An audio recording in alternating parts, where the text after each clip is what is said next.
منصور صاحب وایي چې زما ژوند ته دوباره د څو لمحو دپاره راغله، زما ژوند ته دوباره د څو لمحو دپاره راغله، اخر د خپل نصیب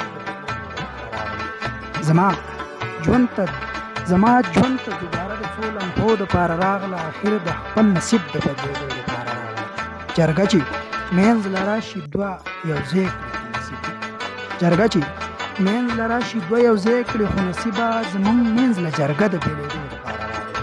د مخکې شان په بام به راښکاره شي د مخکې شان په بام به راښکاره شي او که نه یا خدایه بیا د مور کره د شپو په بانه راغله. د مخکې شان په بام به راښکاره شي او که نه یا خدایه بیا د مور کره د شپو په بانه راغله.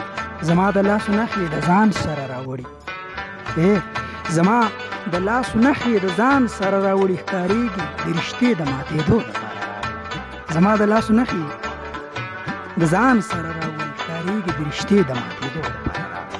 منصوره چا خبر کړه چې منصور خو لیونی شو، منصوره چا خبر کړه چې منصور خو لیونی شو، اوس خدای خبر په څه خیال د لیدو دپاره راغله.